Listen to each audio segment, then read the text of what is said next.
അഖിൽ NRDയുടെ ഭാര്യ എന്തിന് ഒളിച്ചോടിയെന്ന് പറയുന്ന നടുക്കുന്ന ഒരു ഓഡിയോ ക്ലിപ്പ് വന്നിട്ടുണ്ട്.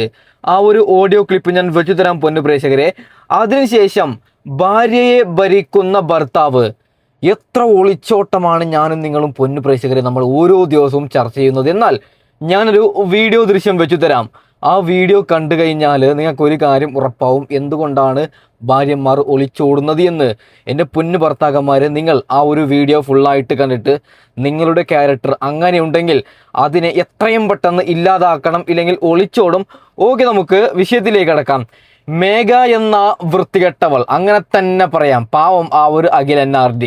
അദ്ദേഹം പറയുന്നുണ്ട്, കഷ്ടപ്പെട്ടിട്ടാണ് ഒരു 8 മിനിറ്റിൻ്റെ വീഡിയോ ഞാൻ ഉണ്ടാക്കണമെങ്കിൽ ഉച്ചവരെ എനിക്ക് സമയം വേണം. അത്രയും കഷ്ടപ്പെട്ടിട്ട് ആ വൃത്തികെട്ടവളെ ഈ പറയുന്ന അഖിൽ NRD നല്ല രീതിക്ക് വളർത്തുകയാണ്. എന്താ അല്ലേ? അതായത് മറ്റേ ഈ ആനിവേഴ്സറിക്ക് മറ്റേ ഈ ഗിഫ്റ്റ് കൊടുത്തത് വലിയൊരു കാറാണ്, ഇഷ്ടംപോലെ പൈസ. അതായത് അഖിൽ NRDയുടെ വൈഫിന് ചോദിക്കാനൊന്നുമില്ല, എത്ര വേണമെങ്കിലും എടുക്കാം. അങ്ങനെയാണ് ഒരു ATM പോലെ, എത്ര വേണമെങ്കിലും എടുക്കാം. അത്ര വലിയ ആഡംബര ജീവിതമായിരുന്നു. എന്താ അല്ല, അവസാന നിമിഷം സുഖത്തിന് വേണ്ടിയിട്ട് അവൾ ബസ് കണ്ടക്ടറുടെ കൂടെ പോയി എന്ന് വളരെ വളരെ അത്ഭുതപ്പെടുന്ന ഒരു കാഴ്ചയാണ്. അവളെ, അതായത് ഒളിച്ചോടിയ ആ വൃത്തികെട്ടവളെ ഇഷ്ടമില്ലാത്ത എല്ലാവരും ഒന്ന് ലൈക്ക് ചെയ്യണം. അറിയാൻ വേണ്ടിയിട്ട് മറക്കാതെ ഒന്ന് സബ്സ്ക്രൈബും കൂടി ചെയ്തേക്കണേ. കുറേ പേര് വീഡിയോ കാണുന്നുണ്ട്, സബ്സ്ക്രൈബ് ചെയ്യുന്നത് കുറവാണ്. ഓക്കെ പൊന്നു പ്രേക്ഷകരെ, നമുക്ക് ബാക്കി വിഷയത്തിലേക്ക് കിടക്കാം. ആദ്യം നിങ്ങൾ ഈ ഒരു എന്തിനാണ് ഒളിച്ചോടിയത് എന്ന് പറയുന്ന ആ ഒരു ഓഡിയോ ക്ലിപ്പ് ഒന്ന് കേൾക്കണം. ഒളിച്ചോടിയത് ആരുടെ കൂടെയാണെന്നൊക്കെയുള്ള വ്യക്തമായ കാര്യം അവരുടെ അയൽവാസികളൊക്കെ പറയുന്നത് എങ്ങനെയാണെന്നുള്ളത് വായിക്കാം. സത്യമാണ്, സംഭവം നടന്നിട്ട് ഇപ്പോൾ 2 ദിവസമായി ഈ ഒളിച്ചോട്ടം നടന്നിട്ട് എന്നുള്ളതാണ്. അവൾ പന്തളം പൂഴിക്കാട് സ്വദേശിയായ അനൂപ് എന്ന ബസ് ഡ്രൈവർക്കൊപ്പമാണ് പോയത്, ഒളിച്ചോടിയത്. ബസ് ഡ്രൈവർക്ക്, പന്തളം സ്വദേശിയായ അനൂപ് എന്ന് പറയുന്ന ബസ് ഡ്രൈവർക്കൊപ്പമാണ് ഒളിച്ചോടിയത്. നൂർനാട് പോലീസ് സ്റ്റേഷനിൽ 2 പേരെ വിളിച്ചിട്ടുണ്ട്. വിളിച്ചപ്പോൾ അവള്, ആ പെങ്കൊച്ചു മേഘ പറഞ്ഞത് അനൂപിന്റെ മറ്റേ അഖിലിന്റെ കൂടെ പോകാൻ താല്പര്യമില്ല, അഖിലിന് എന്താ അല്ലേ. അതായത് പോലീസ് സ്റ്റേഷനിലേക്ക് വിളിപ്പിക്കുമ്പോൾ പറയുകയാണ്, അഖിൽ NRDയുടെ കൂടെ ഞാൻ പോവത്തില്ല എന്ന്. അതിന് അവള് പറഞ്ഞ കാരണം, അഖിൽ NRDക്ക് കുറെ പെണ്ണുങ്ങളുമായിട്ട് ബന്ധം. എടി നാണമുണ്ടോ? ഞാനൊരു കാര്യം പറയാം പൊന്നു പ്രേക്ഷകരെ, അതായത് യൂട്യൂബ് മേഖലയിൽ ഉള്ളവർക്കും സിനിമാ മേഖലയിൽ നല്ല രീതിക്ക് അഭിനയിക്കുന്ന ആൾക്കാർക്ക് വേറെ ബന്ധങ്ങളില്ല. കാരണം ഇപ്പം ഞാൻ വേറൊരു പെണ്ണിനെ എന്തെങ്കിലും ചെയ്തു കഴിഞ്ഞാൽ അവൾ അത് പുറത്ത് പറഞ്ഞു കഴിഞ്ഞാൽ എൻ്റെ പണി പോകത്തില്ല. കണക്ക് ആകെ ഞാൻ എങ്ങനെ പുറത്തിറങ്ങി നടക്കും? അതുകൊണ്ട് ഇത്തരത്തിലുള്ള ഈ മേഖലയിലുള്ള ആരും ആ ഒരു പണിക്ക് പോകത്തില്ല. അനുഭവം കൊണ്ടാണ് പറയുന്നത്. ആ വൃത്തികെട്ടവൾക്ക് കടി മൂത്തിട്ടാണ് അവൾ പോയത്. അതിലേക്കൊക്കെ നമുക്ക് അടക്കാം. നമുക്ക് എന്തായാലും ബാക്കിയും കൂടി കേൾക്കാം. പരസ്ത്രീ ബന്ധങ്ങൾ ഉള്ളത് കൊണ്ട് തുടർന്ന് പോകാൻ താല്പര്യമില്ലാത്തത് കൊണ്ട് പുള്ളിക്കാരി വേറൊരാളെ പ്രണയിച്ചങ്ങ് ഒളിച്ചോടി എന്നുള്ള. ഇപ്പൊ അതാണ് സൂത്രം അല്ലെ. പെട്ടെന്ന് ഒരാളെ വിവാഹം കഴിക്കുന്നു, ഇഷ്ടപ്പെട്ടില്ലേ, ഡിവോഴ്സായിട്ട് മാന്യമായിട്ട് സ്വന്തം വീട്ടിലോട്ട് പോന്നിട്ട് മാന്യമായിട്ട് ഡിവോഴ്സ് ചെയ്തിട്ട് മാന്യമായിട്ട് ആരെങ്കിലും വിവാഹം കഴിക്കാന്ന് പറഞ്ഞാൽ ട്രെൻഡല്ല. ഇഷ്ടമില്ല അപ്പൊ തന്നെ അടുത്ത ആളെ കണ്ടെത്തി ഒളിച്ചോടുക എന്നുള്ളതാണ് ഇപ്പോഴത്തെ ട്രെൻഡ്. ഈ ഒളിച്ചോടിയ ഡ്രൈവർ അത്ര വലിയ സാമ്പത്തിക ശേഷിയൊന്നുമല്ല. ഈ പയ്യൻ എന്ന് പറഞ്ഞാൽ മർച്ചന്റ് നേവി 3 ലക്ഷം രൂപ ശമ്പളം വാങ്ങിക്കൊണ്ടിരുന്ന പയ്യനാണ്. അഭിനയത്തിനോടുള്ള അഭിനിവേശം കൂടിയിട്ട് അത് ഉപേക്ഷിച്ചിട്ട് ഇവിടെ വന്നാണ്. ഇവർക്ക് യൂട്യൂബ് വരുമാനം, ഇൻസ്റ്റാ വരുമാനം എല്ലാം ആയിട്ട് 2 കൂട്ടർക്കും പ്രൊമോഷനും ഒക്കെ വെച്ച് വളരെയധികം പൈസ ഉണ്ടാക്കുന്നുണ്ട്. ജോലി ഉപേക്ഷിച്ച് വന്നെന്ന് കരുതി അവർക്ക് കുഴപ്പമില്ല. അപ്പൊ 1 വർഷം പോലും ആയിട്ടില്ല, 1 വർഷം കഴിഞ്ഞതേ ഉള്ളൂ കല്യാണമൊക്കെ കഴിഞ്ഞിട്ട്. 1 വർഷത്തെ കല്യാണം ഇതിന് കൊടുത്തിരിക്കുന്ന ഫോർച്യൂണർ കാറാണ് സമ്മാനം സ്വന്തം ഭാര്യയ്ക്ക് കൊടുത്തിരിക്കുന്നത്. അഖിൽ NRDയോട് എനിക്ക് പറയാനുള്ളത്, അതായത് അഖിൽ NRDയുടെ വലിയൊരു തെറ്റുണ്ട്. 24 മണിക്കൂറും വ്ളോഗ് ചെയ്യുന്ന സമയത്തും ഇവളെയും കൂട്ടുമായിരുന്നു. അവർക്കും ഇത്തിരി ഫ്രീഡം കൊടുക്കണം. അതായത് നമ്മൾ വിചാരിക്കുന്നത് പെൺകുട്ടികൾക്ക് ഇങ്ങനെ ക്യാമറയ്ക്ക് മുമ്പിൽ ഇരുന്ന് കുറേ സംസാരിക്കാനൊക്കെ ഭയങ്കര ഇഷ്ടമുണ്ട്. അതൊക്കെ തെറ്റാണ്. അതായത് നിലവിൽ നമുക്ക് കിട്ടുന്ന വിവരം, അഖിൽ NRD ഫുൾ ടൈം തിരക്കിലാണത്തിൽ. അതായത് ഷൂട്ടിലും അതും ഇതും 24 മണിക്കൂറും വീട്ടിലടക്കം ക്യാമറ. അതുകൊണ്ടാണ് ഇവള് ഇത്ര പെട്ടെന്ന് ഒളിച്ചോടി പോയത് എന്ന് സഹിക്കാതെ പോയി എന്നാണ് അവൾ പറയുന്നത്. ഇങ്ങനെയാണ്, അതായത് സ്വസ്ഥത ഇല്ലാണ് ആ വീട്ടിൽ, 24 മണിക്കൂറും ഷൂട്ടാണ്, എന്നെ ഒന്ന് കെയർ ചെയ്യുന്നില്ല, അതായത് ഒന്ന് മര്യാദയ്ക്ക് ഈ പറയുന്ന ഭാര്യയെ നോക്കുന്നില്ല എന്നും കേൾക്കുന്നുണ്ട്. അതിൻ്റെ കൂടുതൽ സത്യാവസ്ഥ എനിക്കറിയത്തില്ല. എന്തായാലും ഈ പറയുന്ന ബസ് കണ്ടക്ടർക്ക് ഗോൾ അടിച്ചെന്നേ നമുക്ക് പറയാൻ പറ്റും. ഇവരുടെ കയ്യിൽ പൂത്ത പൈസയുണ്ട്. ഇനിയിപ്പോൾ ആ ബസ് കണ്ടക്ടർ ഇവൾ എന്ത് ചെയ്യുമെന്ന് എനിക്കറിയത്തില്ല. പക്ഷെ പൂത്ത പൈസ ഉണ്ടെങ്കിൽ ഇതാണ് പ്രശ്നം. അതായത് തൊലി വെളുപ്പുള്ള പെണ്ണുങ്ങൾക്ക് ഇഷ്ടംപോലെ പൈസയും കൂടി ആയിക്കഴിഞ്ഞാൽ അവർക്ക് എന്തൊക്കെയോ തോന്നും. വല്ലാത്ത കഷ്ടം തന്നെയാണ്. ഇനി ജീവിതം എന്താവുമെന്നൊന്നും അറിയത്തില്ല. ഓക്കെ, നമുക്ക് ഈ ഒരു വീഡിയോ ദൃശ്യം എല്ലാ ഭർത്താക്കന്മാരൊന്ന് ഇരുന്ന് കാണണം. ഓക്കെ. എന്താ സിന്ധു സാലറി ഇട്ടിട്ട് മുഖത്തൊരു സന്തോഷം കാണാത്തെ? സാലറി കിട്ടിയാലും ഇല്ലെങ്കിലും എനിക്കൊരുപോലെയാണെന്ന് രശ്മിക്ക് അറിയാവുന്നതല്ലേ. 5 മണിയായല്ലോ, തനിക്ക് പോകാറായില്ലേ? 5 മണിയായോ? താനെന്തിനെ പേടിക്കുന്നേ? എടാ, അവിടുത്തെ കാര്യങ്ങൾ തനിക്ക് അറിയാവുന്നതല്ലേ, ഇനി ലേറ്റ് ആയാൽ അത് മതി. പോട്ടെ രശ്മി. പോട്ടെ.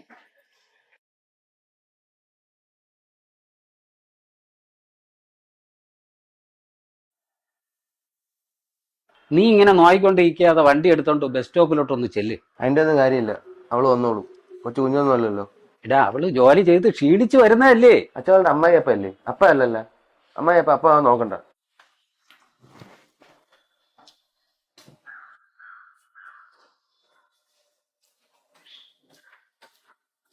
ഓടി വന്നപ്പോ അഞ്ചിന്റെ ബസ് മിസ്സായി. മിസ്സാവും. ഓഫീസിൽ ആടിക്കൊഴിഞ്ഞിരിക്കുമ്പം വീട്ടിൽ വരാൻ തോന്നില്ലല്ലോ. എന്തുവാടാ ഈ പറയുന്നത്? ഇത് ഞാൻ പറഞ്ഞിട്ടുണ്ട്. ഇന്ന് താളഞ്ഞോട്ട കയറി പോടി.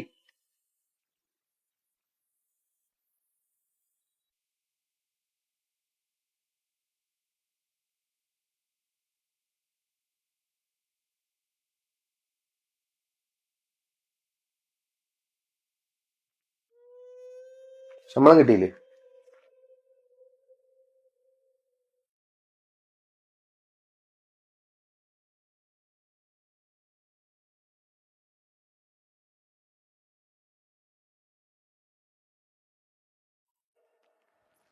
ആയിരം കുറവുണ്ടല്ലോ. അസോസിയേഷന്റെ പിരിവുണ്ടായിരുന്നു, അതിന് കൊടുക്കണമായിരുന്നു. ഒരു മാസം അവിടെ പോയി ചെറിയ കിട്ടുന്ന ഈ നക്കാപ്പിച്ചേന് എന്നിട്ട് അതിനും പിരിവോ? ഏട്ടാ പ്ലീസ്. ഉണ്ടോ? പ്ലീസ്.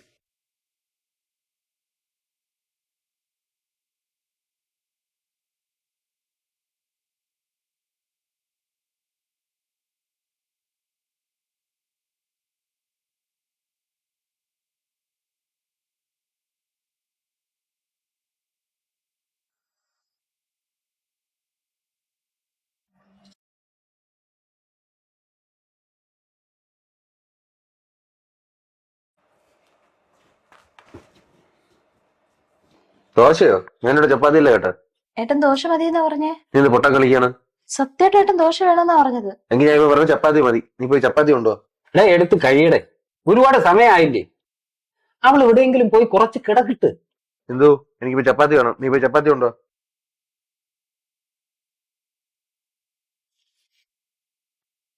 നീ കാണിക്കുന്നില്ലേ ഈ കൂത്തിന്?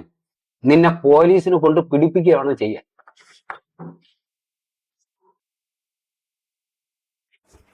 ഇത് മണ്ണിൽ അധ്വാനിച്ചിട്ടൊക്കെ കാശ. നിനക്ക് വെള്ളം അടിച്ച് വാഴ വെച്ച് തീർക്കാനുള്ള മുതലല്ല.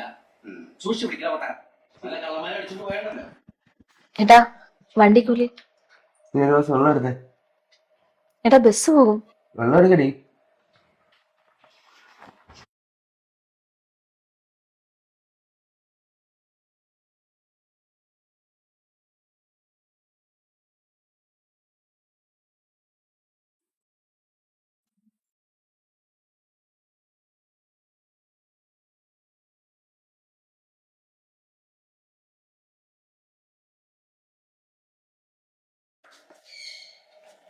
ആ,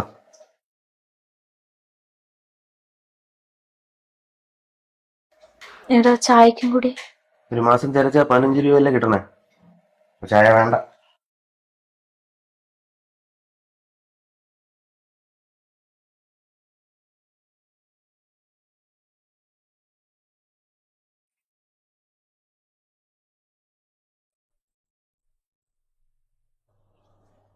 ഡോ, രാവിലെ വന്നോടനെ നടന്ന് ഉറങ്ങുവാണോ?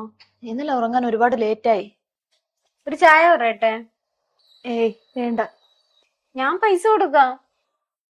തന്റെ പൈസ ഇല്ലെന്ന് എനിക്കറിയാലോ. സിന്ധു, നമ്മൾ ചെയ്തുകൊണ്ടിരിക്കുന്ന പ്രോജക്റ്റിന് ലാസ്റ്റ് മണിയുള്ളൂ. ഇന്ന് സബ്മിറ്റ് ചെയ്യണമെന്ന് പറഞ്ഞു. അർജന്റാണ്. അതിനാ മൊഡ്യൂള് തീർക്കണമെങ്കിൽ മിനിമം 2 ദിവസമെങ്കിലും വേണ്ടെങ്കിലേ? അറിയാം, പക്ഷെ ക്ലയന്റ് ഇന്ന് തന്നെ അപ്ഡേറ്റ് വേണമെന്ന് പറഞ്ഞു. നോക്കാം. കുറച്ചു ദിവസം പറയുന്നുണ്ടോ തലാർക്കുണ്ടെന്ന്. ഇന്നലെ നടന്ന കവലപ്പേപ്പം വീഡിയോയും ചെയ്തു. ഞാൻ പിന്നെ എടുത്ത് ജനാശുപത്രിയിൽ അഡ്മിറ്റ് ചെയ്തു. എന്നിട്ട് എന്താ എന്നോട് പറയാത്തെ? ചേച്ചി എന്തായാലും അളിയൻ വിടത്തില്ല. പിന്നെ അമ്മയാണ് പറഞ്ഞത് ചേച്ചി അറിയിച്ച് ചുമ്മാ വിഷമിപ്പിക്കണ്ട. ഇന്നലെ ഡോക്ടറിനെ കണ്ടു, MRI എടുക്കണമെന്ന് പറഞ്ഞു. ചേച്ചിക്ക് അറിയാല്ലേ, കയ്യിൽ 5ന്റെ പൈസ ഇല്ല. സുധിയേട്ടൻ വരട്ടെ, പൈസ വാങ്ങിത്തരാം.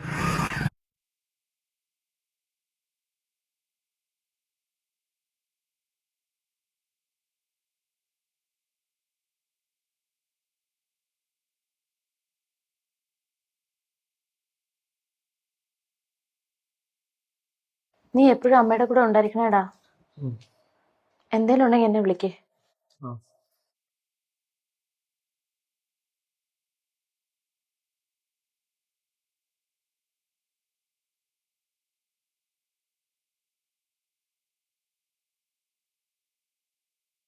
സുധിയേട്ടാ, അമ്മയ്ക്ക് വയ്യാണ്ട് ഹോസ്പിറ്റലിൽ അഡ്മിറ്റ് ആണെന്ന്. അതിന് MRI എടുക്കണമെന്ന് ഡോക്ടർ പറഞ്ഞു. അതിന് ഒരു 5000 രൂപ. അതിനെ കെട്ടിക്കൊണ്ട് വന്നപ്പോ തരാന്ന് പറഞ്ഞ ബാക്കി തരാൻ പറ. സുധിയേട്ടാ, അമ്മയ്ക്ക് സീരിയസ് ആണെന്ന്. ആയിക്കോട്ടെ, ഇന്നലെ എന്റെ കയ്യിൽ 5ന്റെ പൈസ ഇട്ടൊന്നും കരുതണ്ട. എന്റെ സാലറി കിട്ടിയതും തന്നാ മതി. ഓ, നീ കണക്ക് കയറിയാ വന്നതാണോ? തരാൻ സൗകര്യമില്ല, ഇപ്പൊ കേസ് കൊടുക്ക്. പിന്നെ കണ്ട പിച്ചക്കാരൻ എന്റെ വീട്ടിൽ പിച്ചക്കാശിന് വേണ്ടി കയറി ഇറങ്ങുന്നത് എനിക്ക് ഇഷ്ടമല്ല എന്ന് പറഞ്ഞേക്ക്.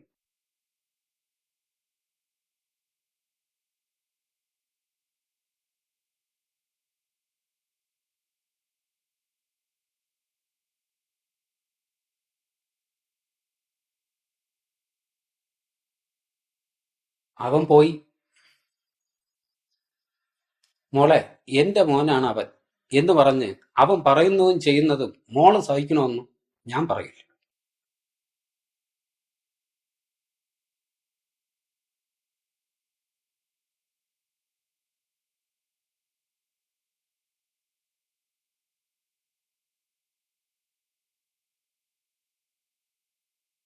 അച്ഛൻ പറഞ്ഞത് തന്നെ ശരി. കല്യാണം കഴിഞ്ഞിട്ട് അയാൾ ഇതുവരെ ജോലിക്കൊന്നും പോയിട്ടില്ലല്ലോ. വീട്ടില് ചെലവിന് കൊടുക്കുന്നത് എനിക്ക് പ്രശ്നമല്ല, പക്ഷെ അടിമയെ പോലെ കാണുന്നതാണ് സഹിക്കാൻ പറ്റാത്തത്. മുഴുവൻ സാലറിയും കൊടുക്കണം, എന്റെ കയ്യിൽ 1 രൂപ വേണമെങ്കിൽ അതിന് കണക്ക് ബോധിപ്പിക്കണം. രശ്മിക്ക് അറിയോ, ഇനി ഇവിടെ നിന്ന് പോയിട്ടുണ്ടെങ്കിൽ എനിക്ക് വീട്ടിലെ ജോലികളെല്ലാം ചെയ്യാൻ മടുത്തു. രശ്മി, ശരിക്കും മടുത്തു. ഞാൻ നിന്നോട് പലതവണ പറഞ്ഞിട്ടുണ്ട്, എസ് പറയുന്നതിനേക്കാൾ ഇമ്പോർട്ടൻസ് നമ്മുടെ ലൈഫിൽ നോ എന്ന് പറയുന്നത്.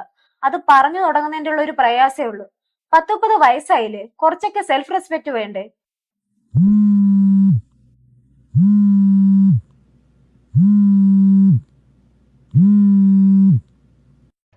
ആ പറയടാ.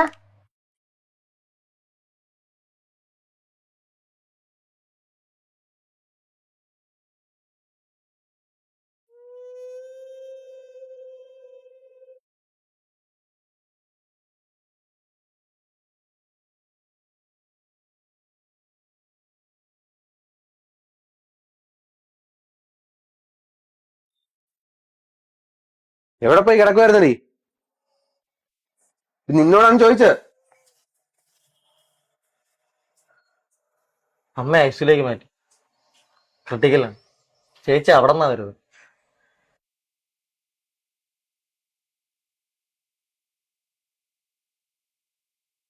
നിനക്ക് ഹോസ്പിറ്റലിൽ പോയപ്പോ വിളിച്ചു പറഞ്ഞിട്ട് കൂടായിരുന്നോ? വിളിച്ചു പറഞ്ഞാൽ എന്നെ പോകാൻ സമ്മതിക്കുമായിരുന്നോ? എന്നെ എന്തിനാ ദേഷ്യപ്പെടുന്നത്? എന്താ, എനിക്ക് ദേഷ്യപ്പെടാൻ പാടില്ലേ? ഇപ്പൊ എന്തായാലും ഒരിടം പോണ്ട. നാളെ നമുക്ക് രണ്ടുപേർക്കും രാവിലെ ഹോസ്പിറ്റലിൽ പോ. പറ്റില്ല, എനിക്ക് പോണം. ഒരുമിച്ച് പോകാൻ വേണ്ടി കല്യാണം കൂടാനൊന്നും അല്ല ഞാൻ പോകുന്നത്. നീ എന്നു പോലെ എന്നോട് തർക്കുത്തരം പറയാൻ തുടങ്ങി. എന്റെ ഇഷ്ടങ്ങൾ തർക്കുത്തരായിട്ട് തോന്നുവാണെങ്കിൽ അങ്ങനെ തന്നെ ഇരുന്നോട്ടെ. എനിക്ക് നിങ്ങളോടുള്ള സ്നേഹം കൊണ്ടൊന്നും അല്ല നിങ്ങൾ പറയുന്നതല്ല ഞാൻ അനുസരിക്കുന്നത്. നിങ്ങൾ എനിക്ക് പേടിയാണ്. ഞാൻ ജോലി ചെയ്താ ജീവിക്കുന്നേ. ഇനി ആ പൈസ വെച്ച് എന്റെ ഇഷ്ടങ്ങൾ നോക്കി ജീവിക്കാൻ എനിക്കറിയാം.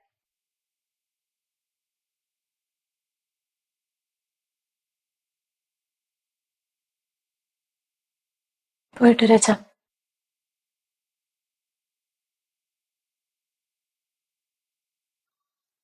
എടാ സുധി, ഞാനും നിന്റെ അമ്മയും എങ്ങനെയാണ് ജീവിച്ചതെന്ന് നീ കണ്ടതല്ലേ. ഞങ്ങളെ 2 പേരെ ശമ്പളം കൊണ്ടാണ് നിന്റെ പഠിത്തവും വീട്ടുകാര്യങ്ങളും ഞങ്ങൾ നോക്കിയത്. ഇതൊക്കെ കണ്ടു വളർന്ന നീ എങ്ങനെ നിനക്ക് ഇങ്ങനെ മാറാൻ കഴിഞ്ഞത്? ഓക്കെ, അപ്പോൾ ഞാൻ വൈൻഡപ്പ് ചെയ്യാൻ പോവുകയാണ്. ഇങ്ങനെയൊക്കെയാണ്. ഇതിനെക്കുറിച്ചിട്ട് കൂടുതലായിട്ട് എന്തെങ്കിലും അപ്ഡേറ്റ് കിട്ടിയാൽ ഉടനെ മറ്റൊരു വീഡിയോ വരാം. Okay, by.